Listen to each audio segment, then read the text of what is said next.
Assalamualaikum warahmatullahi wabarakatuh.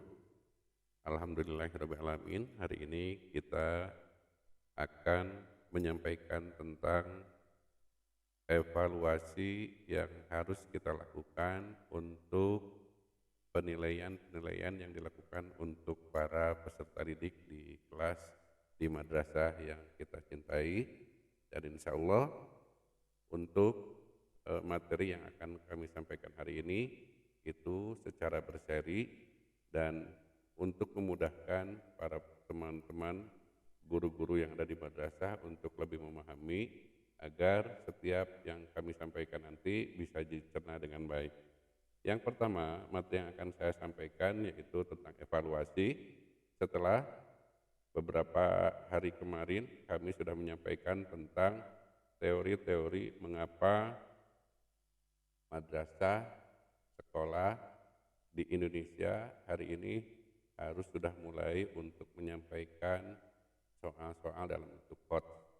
Dan kemarin itu hanya berupa teorinya saja, makanya saya belum menyampaikan teori tersebut dengan voice saya langsung, tapi hanya cukup dengan tayangan-tayangan saja. Baik Bapak dan Ibu semuanya, hari ini saya akan menyampaikan tentang evaluasi, dan yang pertama yang akan kami sampaikan hari ini adalah tentang alat evaluasi. Jadi secara umum bahwa alat evaluasi ini dapat dibedakan menjadi dua jenis, ada yang dalam bentuk tes dan ada yang dalam bentuk non-tes. Untuk bentuk tes ini yaitu digunakan dalam rangka pengukuran dan penilaian yang dapat berupa pertanyaan misalnya, atau bentuk perintah, atau bentuk petunjuk yang ditujukan kepada peserta didik untuk mendapatkan respon sesuai dengan petunjuk tersebut. Tujuannya adalah untuk mengukur tingkat kemampuan seseorang atau mengungkap aspek tertentu dari orang yang akan kita testing. Nah, jadi sekali lagi, untuk bentuk tes ini bisa dalam bentuk pertanyaan, bisa dalam bentuk perintah, petunjuk, dan sebagainya. Ini bentuknya tes. Nanti tes ada berapa macam, apa saja bentuk tes, nanti akan kita lanjutkan. Yang kedua yaitu non-tes. Kalau non-tes adalah ditujukan untuk menilai hasil belajar dari aspek tingkah laku biasanya, itu tanpa melakukan tes. Tapi kita bisa melihat dari perilaku, dari keterampilan, dan sebagainya. Ini adalah bentuk non-tes. Kemudian ditinjau dari segi pelaksanaannya. Nah, sekarang yaitu tes ini ada 3 jenis. Yang pertama ada tes tertulis, kemudian ada tes lisan, dan ada tes perbuatan. Untuk tes tulis atau written test yaitu alat penilaian yang harus dijawab oleh siswa. Bisa dalam bentuk uraian, bisa dalam bentuk tes objektif, bisa dalam bentuk tes dengan memberikan jawaban singkat. Ya, jadi sekali lagi bentuk tes tertulis ini bisa dalam bentuk uraian, menguraikan misalkan, coba jelaskan misalnya, mengapa, kemudian bagaimana, itu jawabannya membutuhkan uraian. Kalau bentuk tes objektif biasanya itu memiliki jenis-jenis option pilihan dalam bentuk pilihan ganda atau menjodohkan atau benar atau salah, ya. Nah, ini adalah bentuknya tes yang bentuknya objektif. Tapi ada juga tes dalam bentuk jawaban singkat. Kalau jawaban singkat biasanya pada tanggal berapa, misalnya pada tanggal berapa Indonesia merdeka. Ini jawabannya singkat, hanya 17 Agustus 1945. Hanya itu saja jawabannya. Jadi jawabannya singkat dan sudah jelas, tidak ada jawaban yang lain biasanya. Yang kedua adalah tes lisan atau oral test. Ini penilaian yang pelaksananya dilakukan dengan mengadakan tanya jawab secara langsung. Nah, biasanya untuk oral test ini itu biasanya straightly, artinya langsung. Kita ingin memahami, kita ingin mengetahui apakah materi yang kita sampaikan kepada anak atau peserta didik yang kita sampaikan barusan itu sudah dipahami atau belum, ya, bisa dipahami atau belum, mengerti atau tidak, ini bisa ditanyakan secara langsung. Misalnya ketika guru tersebut menyampaikan materi, maka dia akan mengulang. Jadi sekali lagi, disebutkan namanya boleh, atau siapa yang bisa menjawab boleh, dan sebagainya. Itu bentuk tes lisan biasanya. Nah, untuk tes lisan ini biasanya adalah diperuntukkan untuk mengetahui kemampuan proses berpikir siswa dalam memecahkan suatu masalah, dalam mengetahui bagaimana masalah tersebut atau materi tersebut bisa dicerna, bertanggung jawab untuk mempertanggungjawab pendapat, kemudian menggunakan bahasa, kemudian penguasaan materi pelajaran yang sudah disampaikan sebelumnya. Kemudian ditinjau dari pertanyaan yang akan diajukan. Tes lisan ini ada pertanyaan yang bentuknya tertutup. Jawabannya itu saja. Siapakah Presiden pertama Republik Indonesia? Ini tertutup, tidak ada jawaban yang lain. Tetapi ada juga bentuknya adalah pertanyaan terbuka. Mengapa, dan sebagainya. Mengapa, bagaimana, dan sebagainya. Itu pertanyaannya terbuka, artinya kita bisa menyimpulkan atau bisa menilai bagaimana anak tersebut bisa menjawab dengan baik, bagaimana anak itu memiliki proses berpikir yang bagus misalnya, kemudian bagaimana kesiapan dia. Nah ini rubriknya Bapak Ibu bisa membuat secara langsung juga. Kemudian ditinjau dari jawaban yang diinginkan. Tes lisan ini ada juga bentuk-bentuk pertanyaannya berupa hafalan misalnya. Hafalan itu kapan Indonesia merdeka, seperti yang tadi saya sampaikan. Kemudian yang kedua pemahaman, kemudian bentuknya analisis, kemudian bagaimana bentuknya aplikasi, kemudian ada yang sintetis dan ada yang bentuknya evaluasi. Nah, jadi teman-temanku semuanya, jadi ditinjau dari jawaban yang diinginkan. Tes lisan ini juga macam-macam. Ada yang pertanyaannya itu ingin jawabannya itu secara hafalan. Bagaimana caranya pemahaman? Bagaimana agar siswa itu dapat menganalisis? Bagaimana siswa itu dapat mengaplikasi? Bagaimana siswa itu bisa mensintesis? Bagaimana siswa itu dapat mengevaluasi? Nah, insya Allah nanti teman-temanku semuanya bila ada yang ingin, Pak, bagaimana misalnya bentuk pertanyaan yang jawabannya itu menginginkan jawaban berupa hafalan, berupa pemahaman, berupa analisis, berupa aplikasi, berupa sintesis, dan berupa evaluasi, insya Allah nanti kita akan sampaikan selanjutnya. Teman-temanku semuanya, yang ketiga adalah tes perbuatan. Tes perbuatan atau disebut dengan performance test, ini adalah tes yang diberikan dalam bentuk tugas.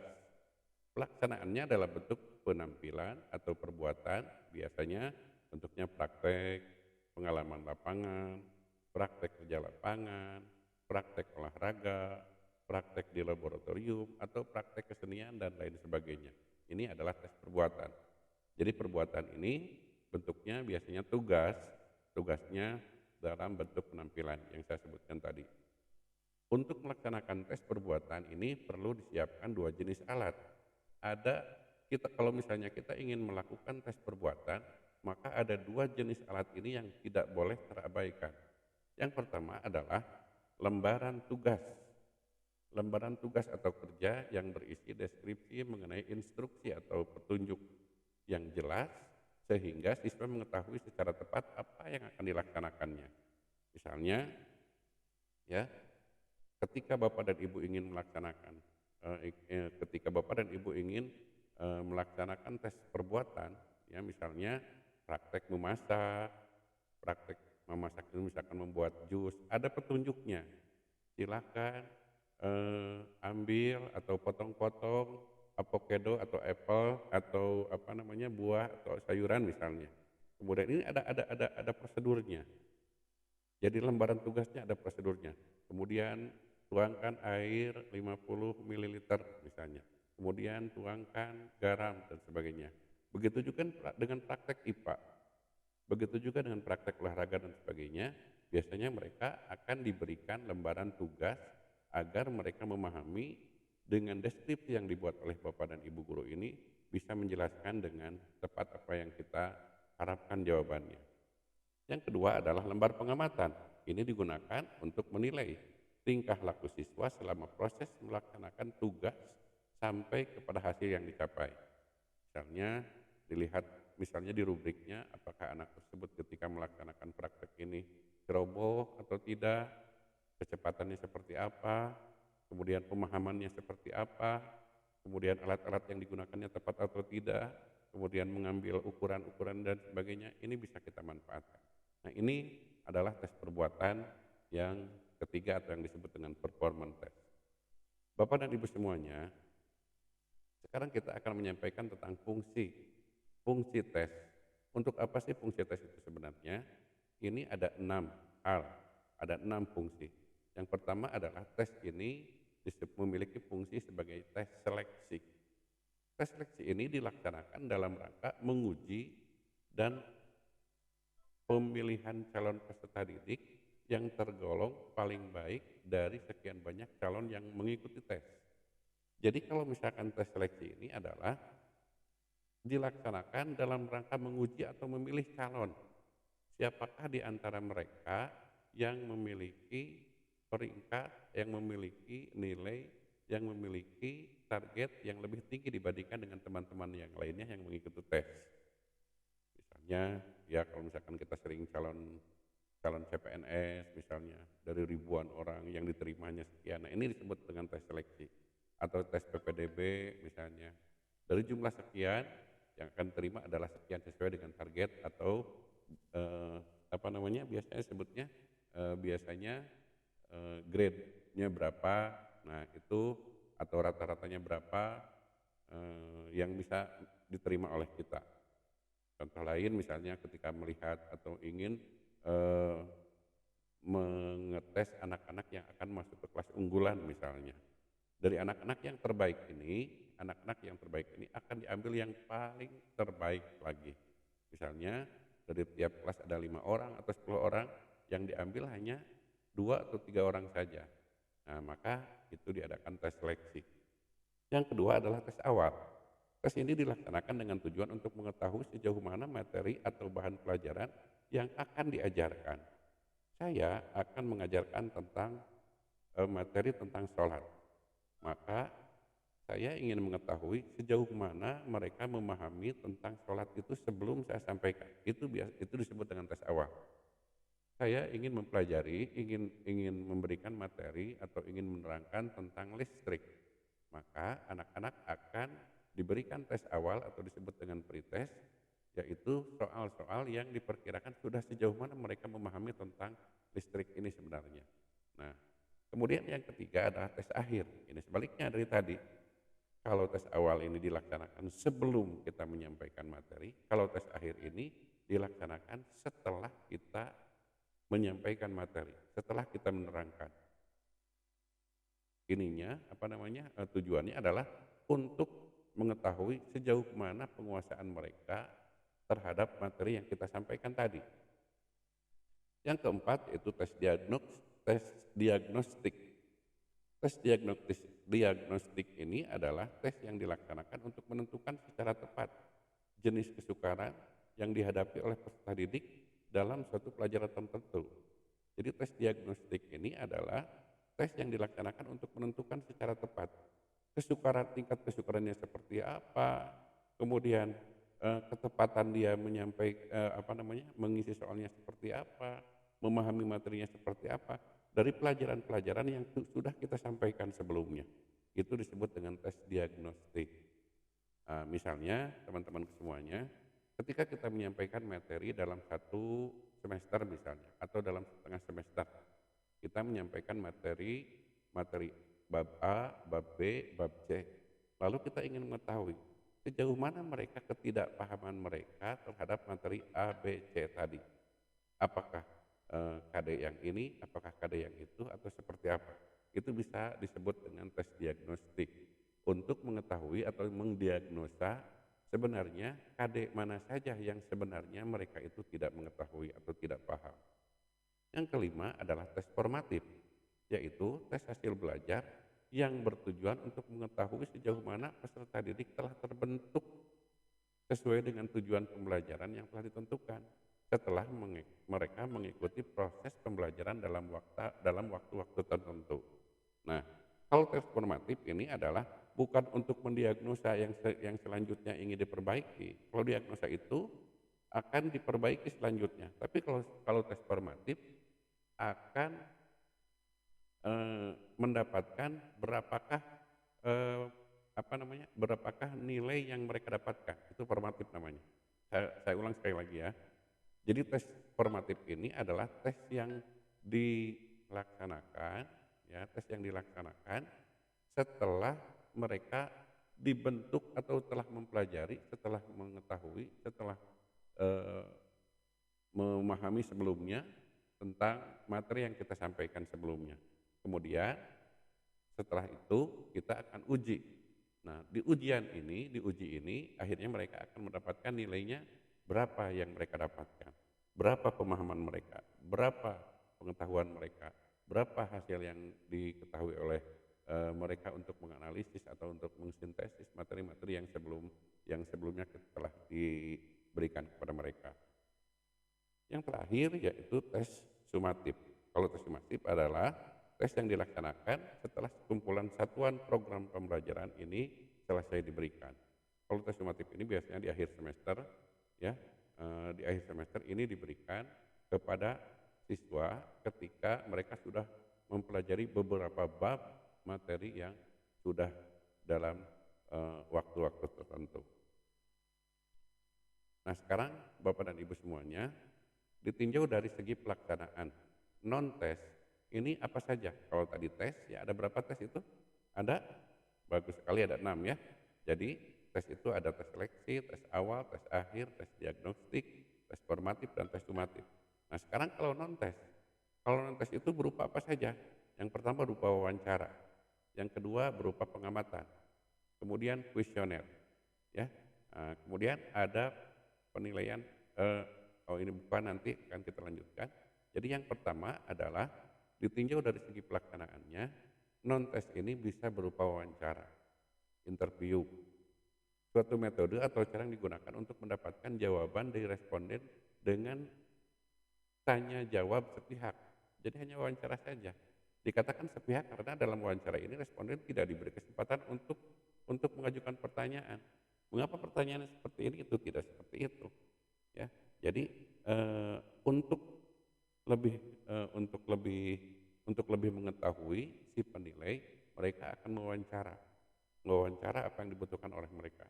Tetapi yang diwawancara itu tidak perlu untuk mengajukan pertanyaan. Ini disebut dengan wawancara atau interview, ya. Kemudian yang kedua adalah pengamatan atau observasi.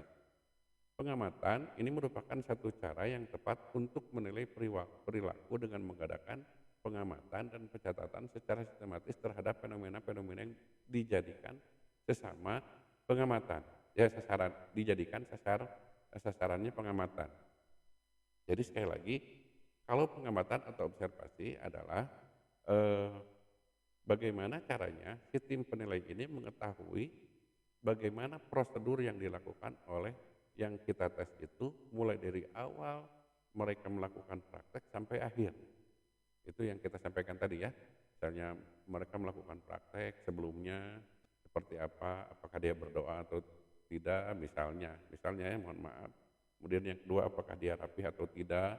Kemudian bagaimana memahami tentang pertanyaan-pertanyaan yang ada di dalam prosedurnya. Kemudian yang keempat, bagaimana cara melaksanakan prakteknya. Yang kelima, misalnya apakah prakteknya itu waktu yang diselesaikannya tepat atau tidak, lebih cepat atau tidak, dan sebagainya. Ini kita bisa melihat dengan mengamati atau mengobservasi. Selanjutnya adalah kuesioner. Kalau kuesioner ini adalah daftar pertanyaan yang harus diisi oleh responden. Ini kuesioner ini dapat diketahui tentang keadaan diri, pengalaman, pengetahuan, sikap, pendapat, dan sebagainya. Nah, kuesioner ini dapat berupa terbuka, ya, dapat berupa pertanyaan terbuka, dan bisa juga dalam bentuk pertanyaan yang tertutup kalau kuesioner itu seperti itu. Atau misalnya bisa kombinasi. Jadi kuesioner atau angket ini biasanya pertanyaan-pertanyaan yang diajukan oleh seorang penilai untuk yang kita nilai apakah mereka itu sejauh mana mereka memahami, sejauh mana mereka memilih pengalaman, kemudian sejauh mana mereka melakukan memiliki pendapat-pendapat dan sebagainya. Tetapi pertanyaannya juga untuk kuesioner bisa dalam bentuk terbuka. Bagaimana pendapat Anda tentang? Nah, itu terbuka. Kalau tertutup, nah pertanyaannya sebutkan nama Anda, sebutkan alamat Anda, sebutkan apakah Anda suka melakukan kegiatan-kegiatan ini, suka, tidak suka, sedang-sedang saja. Nah, itu adalah pertanyaan yang bentuknya tertutup. Atau misalnya bisa juga dalam bentuk kombinasi. Selanjutnya, ada skala penilaian atau rating scale.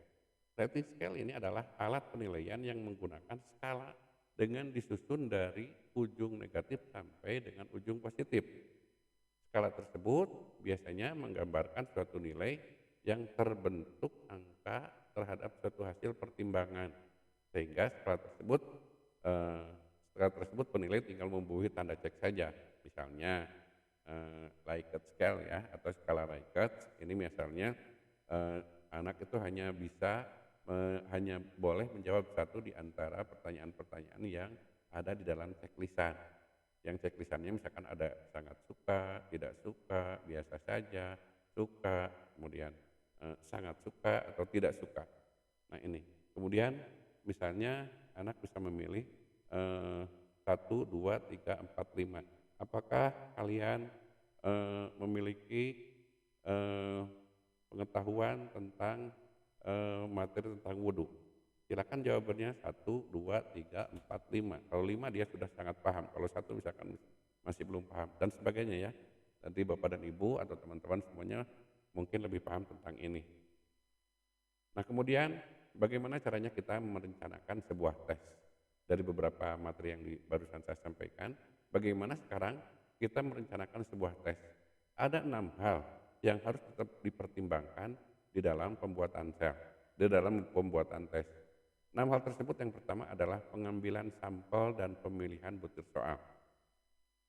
Ya, artinya adalah tes hasil belajar harus disusun atas butir-butir soal yang representatif dari ilmu atau bidang studi yang kita ujikan. Ya. Yang kedua adalah tipe tes yang akan digunakan. Artinya adalah tipe tes ini adalah apakah dalam bentuk esai, objektif, atau dalam bentuk permasalahan atau problematik. Yang ketiga adalah aspek yang akan kita uji. Bentuk aspek yang kita uji ini memiliki level kemampuan yang diujinya seperti apa? Apakah levelnya level pengetahuan, atau memahami, atau mengaplikasikan, atau menganalisis, atau mensintesis, atau bentuk evaluasi. Atau juga mungkin aspek afektif dan psikomotor yang akan kita ujikan. Yang keempat adalah format butir soal.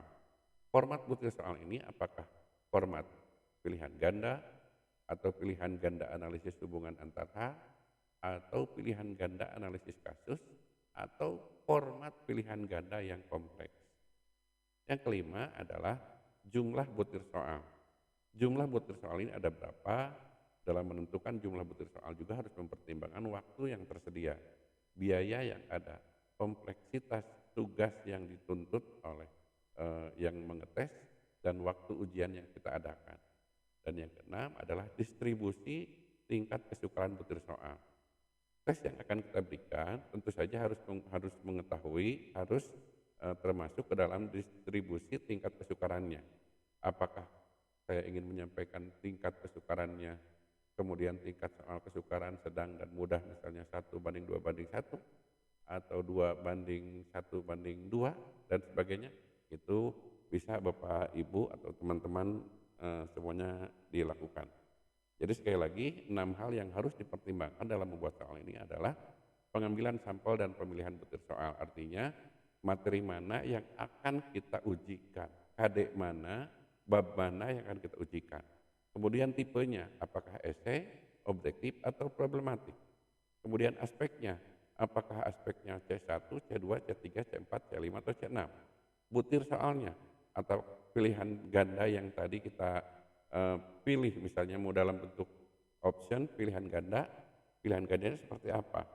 Jumlah butir soalnya, ini harus diperhatikan, pertimbangan waktu, kemudian kalau misalnya lebih banyak berarti uang keluar juga lebih banyak, berarti fotokopi dan sebagainya ya. Kemudian tingkat distribusi kesukarannya, bentuk kesukaran soalnya seperti bagaimana. Nah, jadi 6 hal inilah yang harus kita ikuti. Kemudian beberapa pertimbangan lain dalam merencanakan tes. Apakah ini dalam bentuk open book atau closed book, mau buka buku atau mau tidak membuka buku. Apakah frekuensi pelaksanaan tes ini mau sering atau jarang? Dalam satu pertemuan misalkan selalu ada, setelah materi kita sampaikan, terus ada ujiannya, misalkan ada tesnya, mau seperti itu, terus seperti apa? Kemudian apakah tes ini diumumkan sebelumnya atau mendadak? Kemudian bagaimana metode penyajian tes ini? Ya, jadi sekali lagi Bapak dan Ibu, pertimbangan lain dalam merencanakan tes ini harus kita pertimbangkan. Apakah mereka bisa membuka buku atau tidak? Apakah mereka bisa berdiskusi atau tidak? Apakah anak-anak itu ujiannya lebih sering atau tidak? Kemudian pelaksanaan tesnya akan diumumkan sebelumnya atau mendadak tepukuh-pukuh misalnya besok ujian tapi anak tidak disampaikan terlebih dahulu, atau mode penyajian tesnya seperti apa. Nah, selanjutnya adalah konstruksi bentuk tes. Nah, teman-temanku semuanya, konstruksi butir tes ini ada kita buat ya, ini ada bentuknya uraian atau objektif. Kalau uraian ini bisa terbuka atau terbatas. Kalau objektif misalnya mau benar salah, mau menjodohkan atau pilihan jamak. Nah, kemudian untuk yang objektif ini, kalau yang pilihan jamak biasa, pilihan jamak hubungan antar hal, atau pilihan jamak analisis kasus, atau pilihan jamak kompleks, atau pilihan jamak membaca diagram grafik atau gambar. Jadi sekali lagi, konstruksi tes ini bisa berupa dua macam, mau uraian mau objektif. Uraian ada terbuka terbatas, objektif ada benar salah, menjodohkan, atau pilihan jamak. Pilihan jamak ada 5 macam, pilihan jamak biasa memilih ABCD, kemudian pilihan jamak hubungan antar hal, pilihan jamak menganalisis kasus, pilihan jamak kompleks, atau pilihan jamak membaca diagram atau grafik gambar. Nah, itu adalah bentuknya. Bagaimana sekarang klasifikasi tes, esai atau uraian? Peserta tes ini memiliki kebebasan yang luas untuk mengorganisasikan dan mengekspresikan pikiran dan gagasannya dalam menjawab soal tersebut. Jawaban siswa bisa bersifat terbuka, fleksibel, dan tidak terukur. Jadi klasifikasi tes untuk uraian ini ada siswa itu diserahkan bagaimana penjawabnya. Siswa secara terbuka bisa menjawab, tidak terstruktur. Tapi ada juga keterbatasan ini mencakup format, isi, dan ruang lingkup jawaban. Batasan itu meliputi konteks jawaban yang diinginkan. Misalnya, ya, butir soal tipe jawaban melengkapi atau jawaban singkat.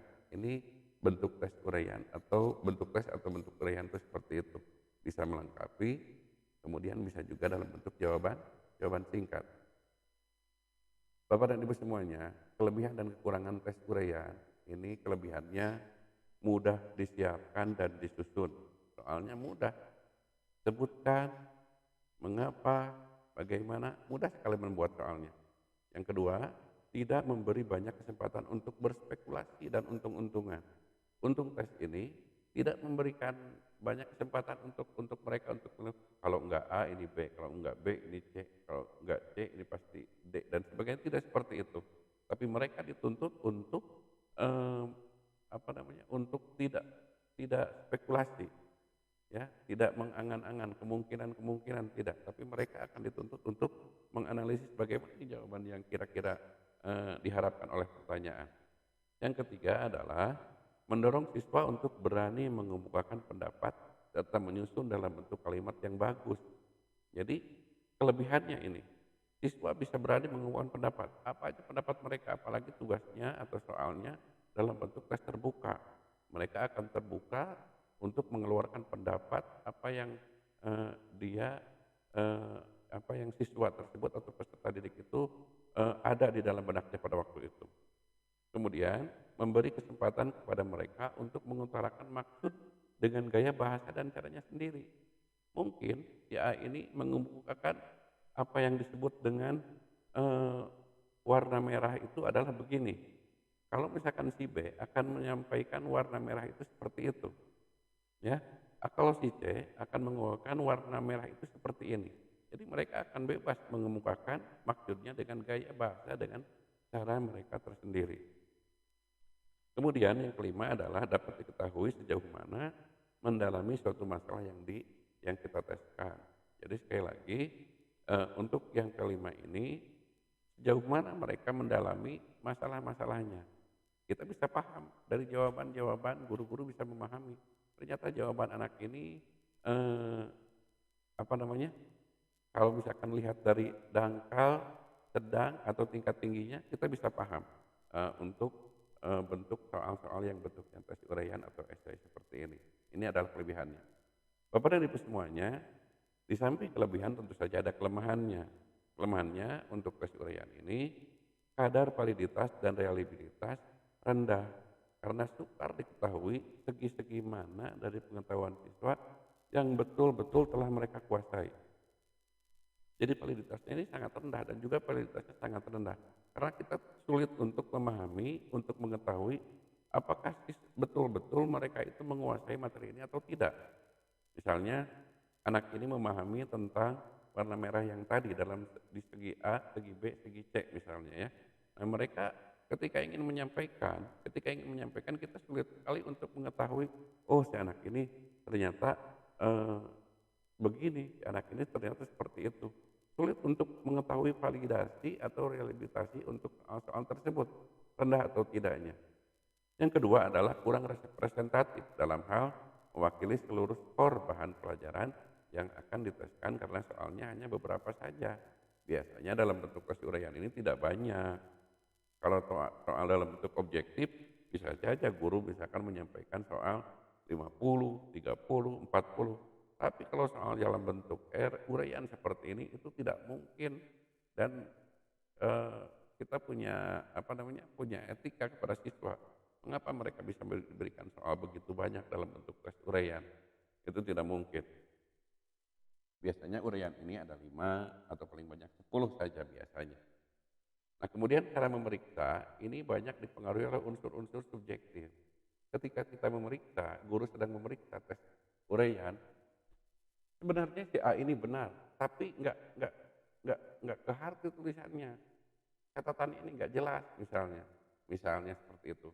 Atau misalkan tulisannya agak bagus, atau mungkin ini menerawang, ini yang mana orangnya, mungkin saja ini bisa terjadi. Ya, jadi cara memeriksanya ini dipengaruhi oleh unsur-unsur yang subjektif. Kemudian yang kedua adalah pemeriksaannya lebih sulit sebab membutuhkan pertimbangan individu lebih banyak daripada penilai.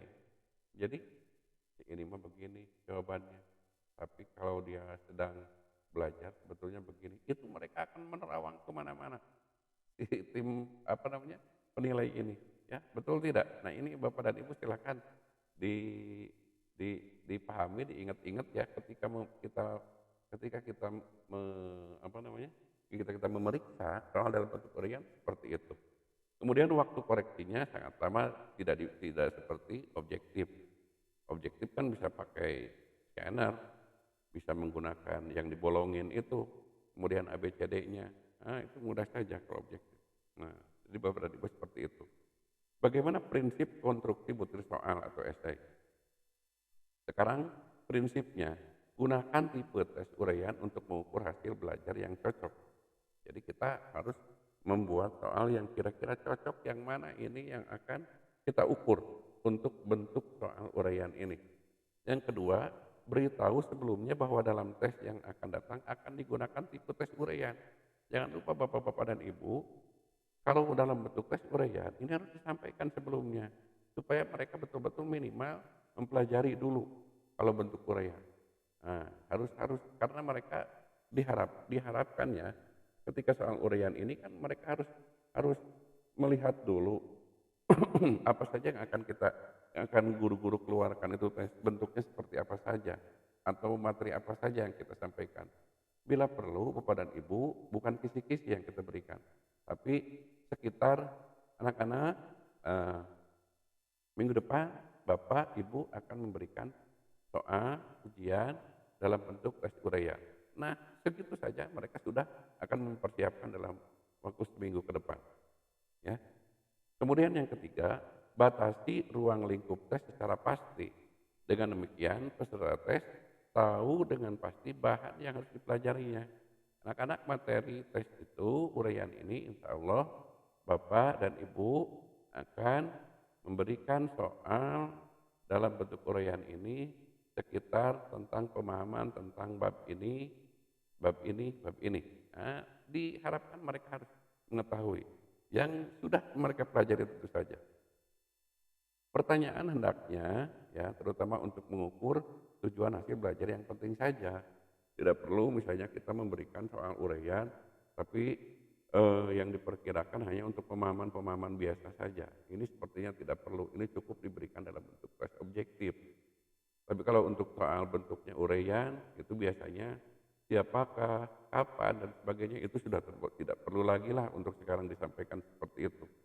Ya, kalau untuk yang uraian biasanya bentuknya pemahaman atau pemahaman materi ya, kemudian penguraian, kemudian mensintesis, menganalisis misalnya bentuknya, mengapa, bagaimana dan sebagainya bentuk pertanyaannya. Kemudian jangan terlalu banyak menggunakan butir soal tipe uraian untuk mengukur kemampuan mengingat. Jadi jangan sampai untuk kemampuan mengingat ini jangan terlalu banyak digunakan dalam bentuk soal tipe uraian. Misalnya kapan dilaksanakannya itu jangan terlalu banyak. Ya boleh-boleh saja lah tipenya untuk kognitif ini misalkan 1 dari 5 misalnya. Jangan dari 5 ini ada 4 soal bentuknya kognitif seperti itu. Untuk hanya mengingat saja. Coba kita tingkatkan untuk pemahaman, untuk analisis, kemudian untuk mensintesis, apalagi untuk menciptakan misalnya. Itu tipenya akan lebih baik biasanya untuk mereka. Yang keenam, kemampuan dan keterampilan menulis peserta tes haruslah menjadi pertimbangan utama dalam konstruksi butir soal uraian.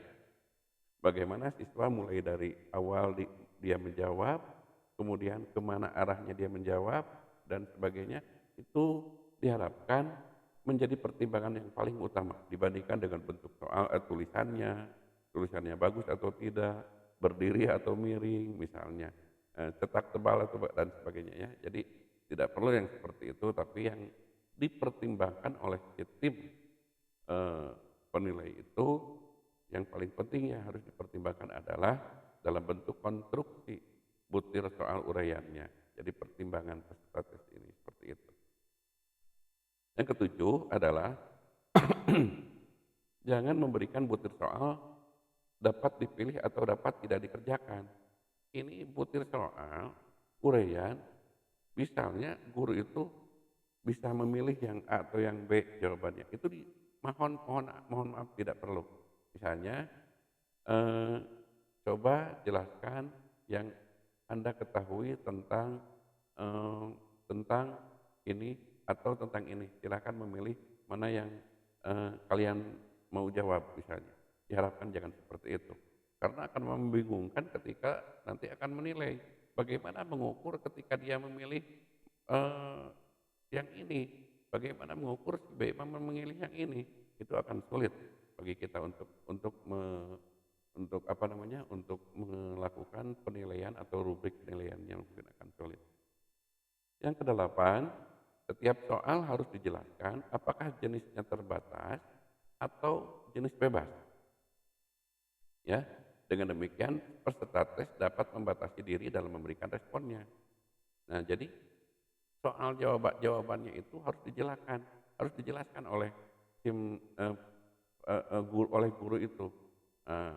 Apakah ini terbatas jawabannya atau secara bebas? Bagaimana pendapat Anda? Nah, ini adalah secara bebas.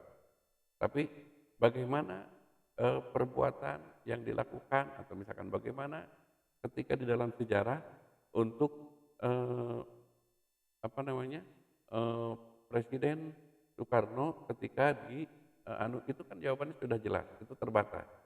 Presiden Soekarno ketika dikucilkan di Rengas Dengklok misalnya, itu kan jawabannya terbatas. Meskipun bisa panjang ya, meskipun dalam bentuk uraian. Tapi kalau Bapak dan Ibu membuat soalnya, bagaimana pendapat Anda tentang ketika Presiden Soekarno dikucilkan di Rengas Dengklok? Bagaimana kalau terjadi pada diri Anda? Ini bebas jawabannya. Ya, begitu ya. Kemudian yang ke-9 adalah makin banyak jumlah butir soal untuk setiap perangkat soal, itu makin baik. Makin banyak jumlah butir soal untuk setiap perangkat soal, ini akan makin baik.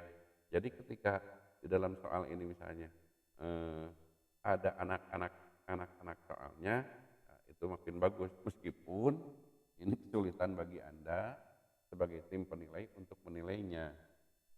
Tulis petunjuk awal yang jelas dan juga petunjuk untuk setiap butir soal harus rinci dan dapat dipahami oleh peserta tes yang jelas. Ini jelas sekali ya, teman-teman semuanya. Waktu yang tersedia harus diperkirakan cukup untuk rata-rata kemampuan peserta tes. Jadi waktunya harus ditentukan. Pertanyaan ini menuntut jawaban yang bersifat pemikiran peserta tes. Ini diharapkan bentuk soal uraian ini hendaknya pertanyaan menuntut jawaban yang bersifat pemikiran peserta tes.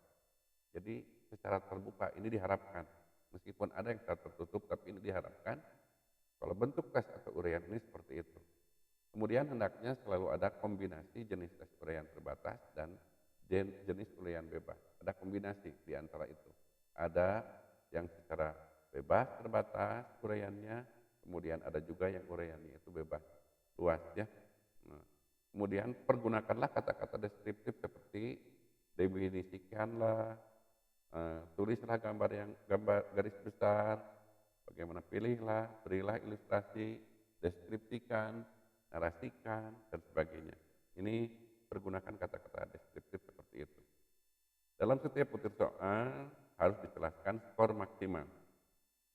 Dapat diperoleh bila jawaban sesuai dengan yang diminta. Tolong Bapak dan Ibu semuanya ketika ada soal 5 misalnya, di atas ada soal pilihan ganda 20, yang ini 5 misalnya. Maka ketika guru menyampaikan soal ini dalam kurung ada tulisan poinnya 9, poinnya 5, poinnya 10 dan sebagainya. Itu lebih baik diberikan kepada mereka agar mereka akan lebih siap untuk mengerjakan soal ini, lebih serius untuk mengerjakan soal-soal yang tertentu yang nilainya lebih besar. Jangan mulai kalimat butir soal dengan kata-kata seperti apa, siapa, siapakah, apakah. Ini kalau dalam bentuk uraian ini tidak seperti itu. Nah, sekarang kita akan kembali ke tes objektif. Ya, kalau untuk yang tes objektif bisa benar salah yang tadi ya, bisa menjodohkan, bisa pilihan jamak. Yang pilihan jamak ini ada 5 macam, ada jamak biasa, ada hubungan antara hal, ada pilihan jamak analisis kasus, ada pilihan jamak kompleks, ada pilihan jamak pembaca diagram atau grafik gambar. Kelebihan, nah sekarang kelebihan untuk tes objektif, mengandung lebih banyak segi-segi yang positif, misalnya representatif, mewakili isi dan luas bahan, lebih objektif, dapat dihindari campur tangan unsur-unsur subjektif dari segi siswa maupun guru yang memeriksa. Siapapun orangnya, anak siapapun adanya, bagaimanapun bentuknya. Nah, ketika soal objektif ini, ya sudah ketika dia mengisi A, B, C, D yang seharusnya 5, harus benar, ternyata dia hanya bisa menyelesaikan 3, ya sudah 3. Nah, ini tidak ada segi-segi subjektivitas dari unsur-unsur yang lain, ini tidak ada. Lebih mudah dan lebih cepat dalam memeriksa.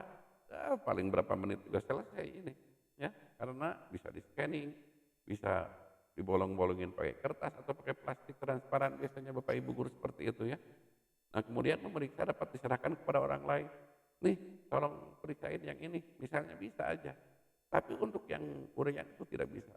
Itu hanya guru yang memberikan pertanyaan dan jawabannya pun bisa memahami, bisa seperti mana jawabannya, bentuknya seperti apa, penilaiannya seperti apa, rubriknya hanya guru atau tim penilai yang akan bisa mengetahui semuanya. Kemudian dalam memeriksa tidak ada unsur subjektif yang mempengaruhi, ini yang tadi ya. Tapi kelemahannya ketika menyusun ini akan lebih sulit karena bagaimana caranya soal ini harus memiliki temanya seperti apa, pertanyaannya seperti apa, kemudian optionnya harus bentuknya seperti ini dan sebagainya. Ini akan sulit, memerlukan waktu yang panjang. Soal-soal cenderung untuk mengungkapkan ingatan, biasanya dalam bentuknya ingatan saja. Ya, daya ingat, daya pengenalan kembali, sukar untuk mengukur proses mental yang tinggi untuk soal yang bentuknya objektif. Kemudian yang ketiga, banyak kesempatan untuk main untung-untungan biasanya. anak ini nggak bisa jawab yang ini nih. Wah, mungkin hitung kancing aja. Nah, kalau ini yang A, mungkin ini yang B. Biasanya guru ini kalau misalkan memberikan soal 20, A-nya 5, B-nya 5, C-nya 5, D-nya 5. Ini saya hitung nih. Nah, begitu kan? Nah, ini untung-untungan. Kemudian kerjasama antar siswa pada waktu mengerjakan soal ini lebih terbuka. Bisa aja meskipun berjauhan, anak itu lirik sedikit, nomor 5, misalkan main kedip, D, misalnya. Ini bisa aja kan seperti itu. Karena ini lebih terbuka. Tapi kalau untuk uraian tidak bisa, bagaimana untuk nanyain ke temannya jauh.